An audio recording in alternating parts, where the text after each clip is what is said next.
Ok,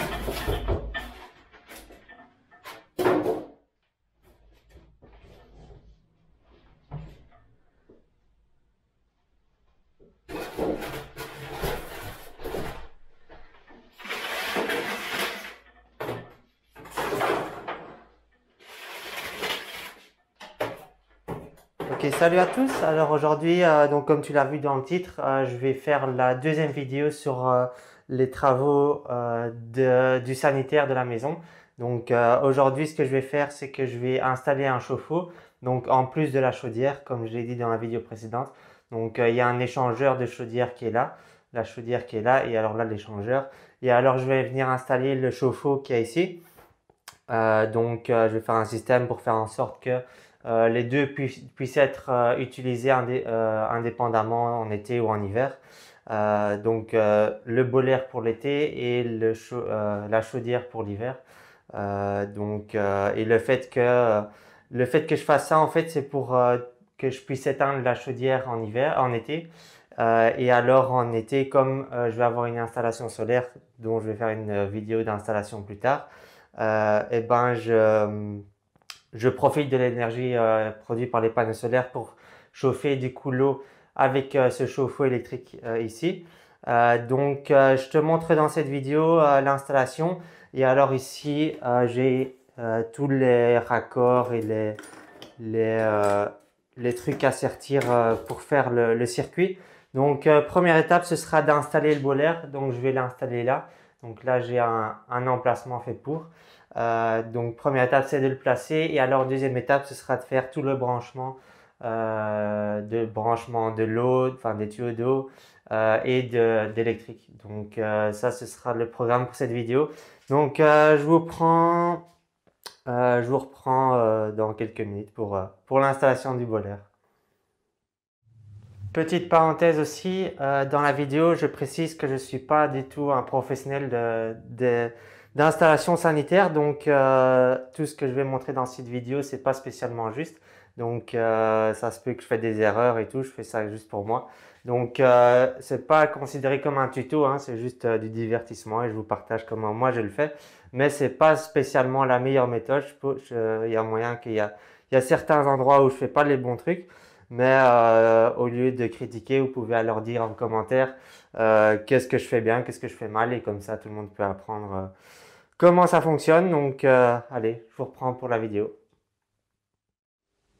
Alors première étape, fixer le boiler. Donc déjà ce que j'ai fait hors caméra, c'est que j'ai retiré ici, il y avait des tuyaux qui venaient de là-bas au bout, qui passaient ici avec des robinets pour l'évier qu'il y a ici. Et alors qui venait ici vers là-bas pour aller alimenter l'échangeur de température ici de la chaudière. Donc ça j'ai retiré parce que je vais le refaire et puis ça passait ici au niveau où il y aura le boiler. Donc ça gênait un peu. Donc ça j'ai retiré et alors ce que j'ai fait aussi c'est que j'ai mis une couche de peinture à la chaux. Donc comme ça c'est propre et comme je vais mettre le boiler là, au moins si je veux peindre une fois la pièce, je devrais pas peindre derrière parce que ce sera déjà fait. C'est comme dans la vidéo précédente pour le système de filtration, j'ai fait pareil. Donc ça c'est pas mal. Et alors maintenant ce que je vais faire, c'est que je vais venir poser au mur la tâche. Je vais venir poser au mur la tâche et donc c'est une espèce de truc comme ça que je dois mettre à niveau. Et alors ça vient se fixer avec des tire-fonds comme ça. Je crois que c'est du 12 mm. C'est du M12. Enfin la cheville en 12 mm. Donc je vais faire ça. Donc ce sera là au-dessus plus ou moins. Donc je perce ça, je fixe ça et puis après je mettrai le boiler par-dessus. Enfin sur la tâche quoi. T'as compris.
Et bon, il est fixé. Donc en fait, ça se fixe seulement en haut. Donc ça se fixe seulement ici au-dessus. Et en dessous, c'est juste, ça vient appuyer contre le mur. Donc en fait, par exemple, on peut voir que je peux le prendre comme ça. Mais avec le poids, il va pas bouger, hein. Donc ça, c'est une chose de faite. Donc maintenant, je vais passer, ça a été assez vite, hein, étrangement. Mais c'est pas bien compliqué. Mais donc maintenant, je vais passer au branchement de la tuyauterie. Alors donc on se retrouve maintenant ici sur l'établi pour faire un système un peu particulier. Donc je vais expliquer ce que c'est ici. Donc comme j'ai dit dans l'intro, c'est le but de raccorder le chauffe-eau sur l'échangeur de la chaudière existante. Et donc pour ça, j'ai trouvé sur internet un petit schéma de circuit à faire, donc qui va permettre de basculer soit sur la production d'eau chaude avec le chauffe-eau ou bien soit avec la chaudière en hiver. Et donc ça va permettre, comme j'ai dit, d'utiliser la chaudière en hiver et l'été avec les panneaux solaires le chauffe-eau électrique. Et donc en fait avec ce schéma, avec ce circuit ici, ça va permettre à l'aide de 6 robinets de pouvoir gérer où l'eau passe en premier donc, et où l'eau passe en second. Et donc ça va permettre d'en fait avoir chaque fois le premier appareil qui est éteint et qui chauffe pas l'eau et le deuxième qui chauffe l'eau. Et donc ça va permettre d'avoir chaque fois de l'eau chaude directement, parce que s'il y a le premier appareil sur le circuit qui produit de l'eau chaude et qui l'envoie après dans le deuxième qui est éteint, il y aura de l'eau froide là-dedans et il faut d'abord vider tout le contenu du deuxième appareil avant d'avoir de l'eau chaude. Donc il faut chaque fois qu'il y a le deuxième appareil qui chauffe l'eau et le premier qui est éteint. Et donc avec ces 6 robinets, ça va permettre de faire cet acheminement de l'eau là. Et donc en fait, j'ai fait un petit schéma ici. Et donc ça va permettre d'ici par exemple, donc en fait ici, on a l'eau froide qui rentre. Et donc en fait, ce qu'il faut savoir, c'est quand on veut avoir la chaudière qui chauffe, on aura tous les robinets pairs qui seront ouverts. Donc c'est peut-être pas très clair, mais ici donc ça veut dire que il y a l'eau froide qui rentre ici. Ici c'est pas aller par là parce que le 1 il est fermé. Le 2 il est ouvert donc il vient par là. Il peut pas aller par là parce que le 5 est fermé, donc il va ici, il va dans l'eau froide du boiler. Il revient ici toujours froid parce que le boiler est éteint. Il revient ici. Le 3 ici il est fermé, donc il ne peut pas aller par là, l'eau ne peut pas aller par là. Ici, le 6, il est ouvert, donc il vient là. Le 1, il est fermé, donc il rentre ici dans la chaudière qui sera allumée. Il revient ici, l'eau qui est chaude. Et alors ici, il ne peut pas aller parce que celui-là, il est fermé. Celui-là, il est ouvert, il vient ici. Celui-là, il est fermé, donc il ne va pas par là. Et alors, ça sort ici en eau chaude. Et l'inverse, pour avoir le boiler qui chauffe, on ouvre tous les robinets impairs. Donc ça veut dire qu'ici, l'eau viendra ici à travers le robinet 1. Ici, ce sera fermé. Il va aller dans la chaudière. Donc, il restera froid parce que la chaudière est éteinte, par exemple en été. Il va revenir ici. Le 4 ici, il sera fermé. Il va passer par le 5. Le 2, il sera fermé. Il va venir ici dans le boiler en entrée. L'eau va être chauffée et il va ressortir ici donc en eau chaude. Et alors là, ici, il ne peut pas partir par là. Donc, il sera obligé de partir ici vers l'eau chaude. Et ça va permettre d'avoir comme ça le circuit bien comme il faut. Et donc ici, j'ai fait ça comme ça. Donc en fait, un truc que j'ai fait, j'ai pris tous des raccords et des robinets en sertissage multicouche. Et donc en fait, ça va permettre d'être sûr qu'il n'y a pas trop de fuite. Donc quand je vais faire tout ça, parce que j'aurais pu très bien prendre des raccords à visser en 3/4 ou quoi. Mais alors j'aurais dû chaque fois mettre du téflon, des joints, et puis je suis pas sûr que que ce soit bien étanche. Donc là, au moins, je suis sûr. Ça prend peut-être un peu plus de place parce que là, il faut chaque fois avoir le multicouche et tout. Donc ça, c'est pas grave. Mais maintenant, je vais l'assembler avec chaque fois des bouts de multicouche. Et alors, je vais sertir tout ça. Et alors, on se retrouve après à côté du bolaire pour installer tout ça, hein.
Ok, donc on se retrouve un peu plus tard et donc maintenant ce que je vais faire c'est que je vais assembler le circuit en multicouche. Donc j'ai ici ceci, donc vous avez vu que j'ai fabriqué et donc ça va venir ici à ce niveau là comme ça. Donc ça je vais fixer comme ça et alors il y aura ici, ça ira l'arrivée donc que j'ai commencé à mettre par là. Donc ça, pour le moment, c'est juste posé comme ça. Et alors, je vais venir aussi mettre un tube multicouche qui descend ici, qui passe en dessous et qui va venir là-bas au bout où j'ai mis des nouveaux raccords pour venir alimenter l'eau du chauffage central. Donc ça, je vais faire et ensuite je vais fabriquer, enfin, je vais faire tous les circuits qui viennent ici à ce système que je viens de faire. Donc je vous montre tout ça.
Alors, donc j'ai terminé ici l'arrivée, donc qui vient du tuyau en cuivre là-bas.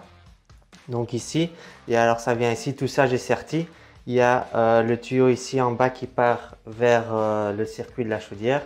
Et alors ici, il y a l'arrivée qui vient ici. Donc j'ai tout serti. J'ai rajouté aussi ici un robinet. Donc ici, ce sera le robinet d'eau froide donc qui vient sur l'entrée. Et ici, ça c'est la sortie d'eau chaude. Donc j'ai rajouté aussi un robinet ici pour l'eau chaude. Donc ça c'est pas mal. J'ai tout serti et j'ai mis la pression donc en fermant bien ici. Et j'ai pas de fuite, donc ça c'est pas mal. Et donc maintenant ce que je vais faire, je vais faire les tuyaux qui raccordent ici au ballon d'eau chaude et la chaudière. Donc je vais faire ça hors caméra, hein, je pense, parce que c'est toujours la même chose en soi. Couper, mesurer, couper le tube, le former et puis le mettre. Donc je vous reprends en bas ici du ballon pour faire l'installation comment on appelle ça encore, du groupe donc ah oui, du groupe de sécurité en dessous. Donc je vous reprends après. Alors aussi pour le branchement électrique.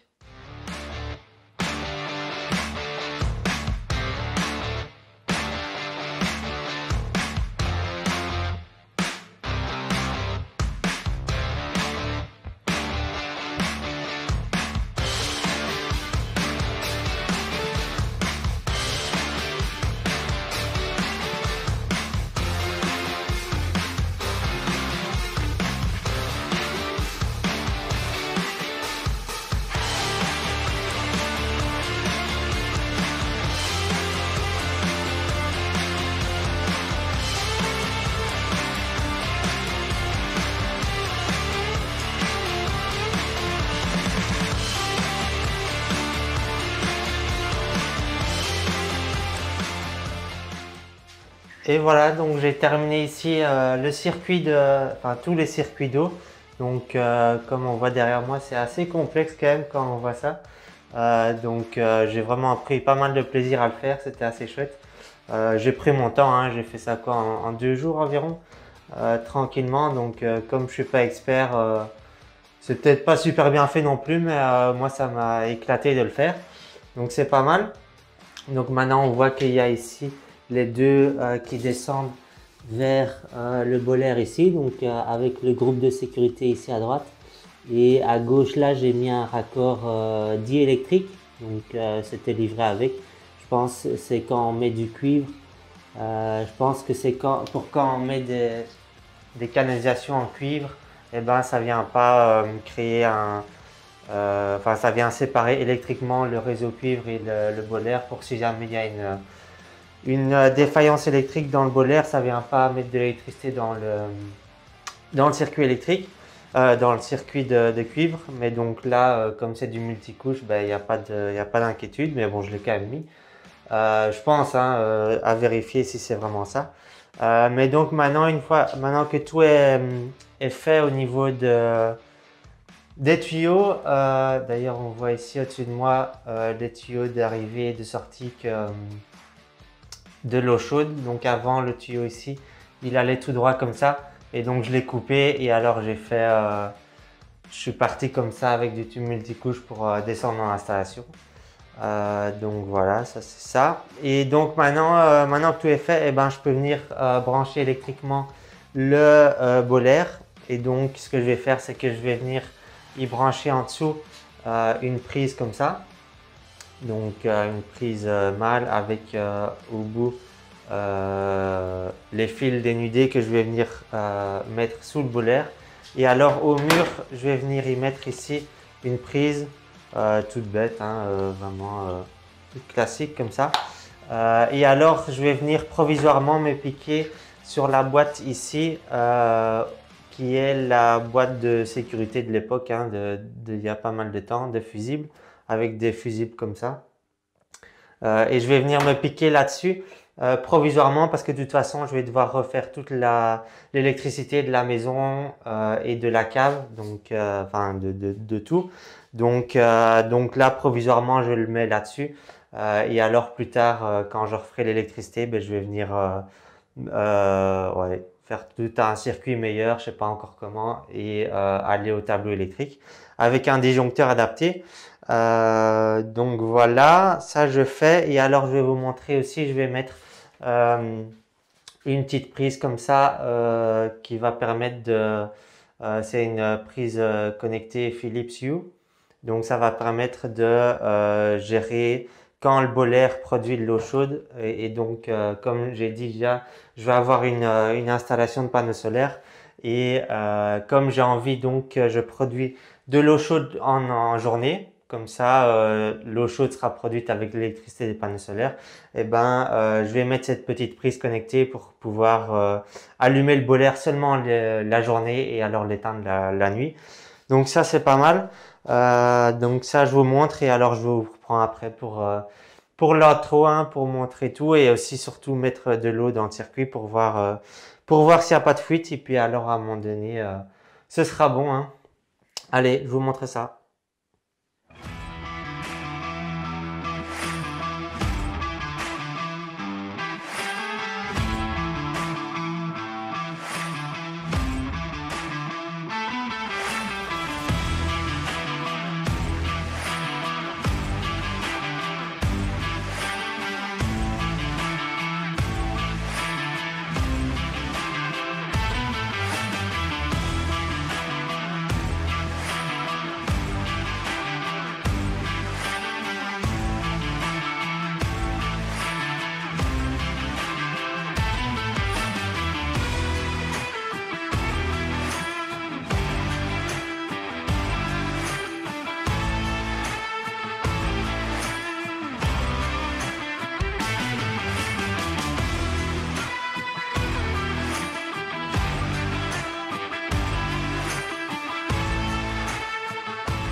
Et voilà, donc maintenant que j'ai fini ici le câblage, donc j'ai mis la prise là et en dessous du boiler j'ai mis une prise mâle ici comme ça. Donc maintenant je peux venir mettre de l'eau dans le circuit et alors voir s'il n'y a pas trop de fuite. Donc maintenant ce que je vais faire, je vais ouvrir les robinets et alors je vais faire remplir la chaudière et le boiler. Donc comme ça j'ai de l'eau et alors une fois qu'il sera rempli, je vais pouvoir l'allumer et voir si ça fonctionne correctement, hein. Il n'y a pas de raison que ça ne fonctionne pas. Donc ce que je vais faire ici, donc maintenant il y a l'eau qui arrive ici. Donc à ce niveau-là, on voit ici si j'ouvre le robinet d'eau froide, ça fonctionne. Il y a même la pompe qui se met en route et donc ça veut dire que l'eau arrive ici. Ici elle est bloquée parce que les deux robinets sont fermés. Mais donc pour que l'eau circule d'abord dans la chaudière, donc je vais devoir ouvrir tous les robinets impairs. Donc je les ai notés ici. Au-dessus, je ne sais pas si on verra, mais j'ai noté sur tous les robinets le numéro. Donc ça veut dire qu'ici je vais ouvrir celui-là. Donc l'eau va circuler dans la chaudière d'abord. Donc ça je vais ouvrir ici.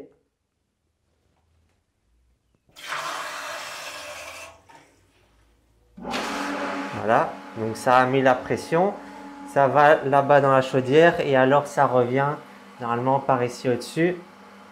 Tac, comme ça revient. Et alors ici, lequel je dois ouvrir le 5, comme ça ici il part ici dans le boiler. Donc je vais ouvrir le 5. C'est un peu dur. Voilà, il n'y a encore pas d'eau qui circule là parce qu'il y a d'abord toute la chaudière qui se remplit. Et donc quand ça reviendra du boiler, ça reviendra ici. Et alors je vais ouvrir ici le numéro 3. Celui-là, ils sont un peu durs parce qu'ils ne sont pas encore été utilisés. Tac. Et alors il y a de l'eau qui devrait sortir ici à un moment donné.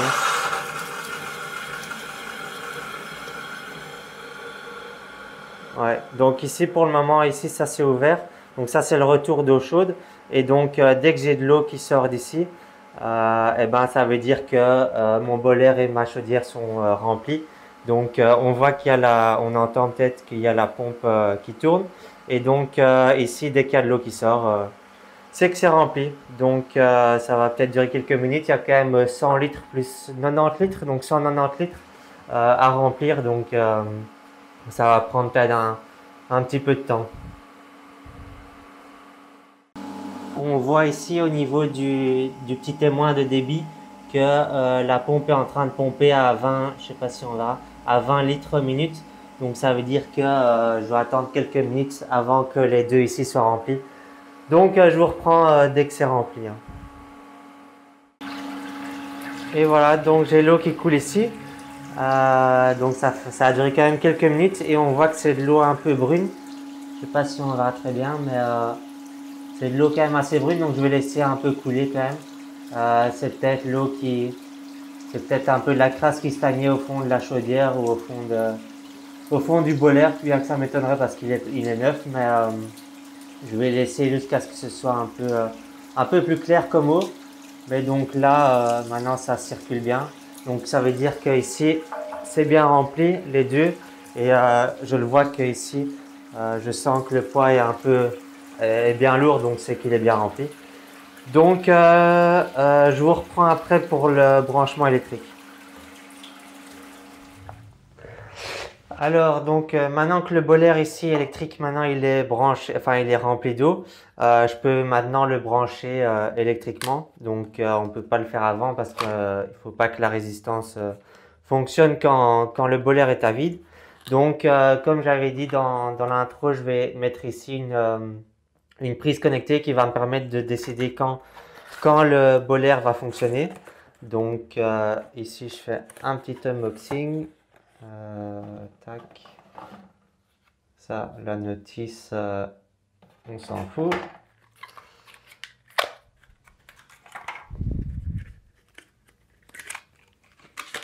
Et donc on a ici la prise, hein, toute bête à mon avis, qui va se connecter sur le U-Bridge, donc que j'ai en haut. Donc comme ça, et alors je vais le brancher. Et alors de toute façon, il y a un bouton ici au-dessus pour pouvoir l'allumer manuellement. Donc je vais le mettre maintenant. Je vais l'allumer manuellement et alors je vais dans l'application de Philips le configurer pour qu'il s'allume. Je crois que l'idéal ce serait entre 11 heures, par exemple 11 heures du matin et genre 4-5 heures de l'après-midi. Et au moins ça va permettre d'utiliser l'énergie du soleil et de toute façon, je crois qu'ici, le boiler, il chauffe en 5h30.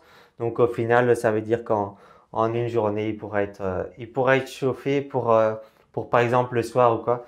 Donc, je branche ça et puis, il n'y a plus qu'à à attendre que ça chauffe et d'avoir l'eau chaude, hein. Allez, je vous montre ça.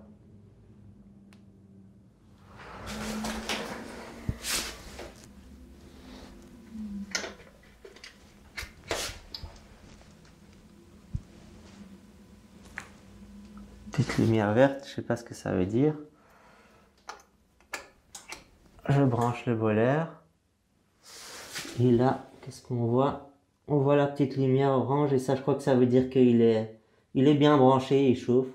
Donc ça doit être bon. Et si maintenant, je clique sur le bouton au-dessus, il se met ici en rouge.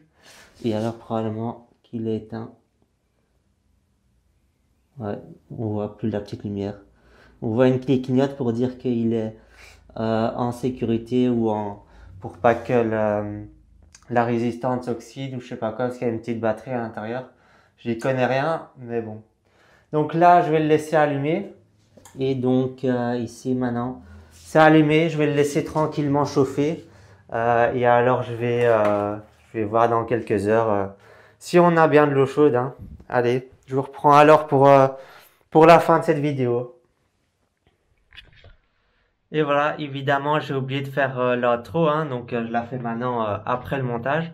Donc, tu peux toujours laisser un petit pouce bleu si tu as aimé cette vidéo, la partager à des connaissances qui seraient intéressées par cette installation-là, et aussi dire en commentaire ce que tu as pensé de l'installation, hein, ça fait toujours plaisir. Et alors, je te dis à la prochaine, dans la prochaine vidéo, hein.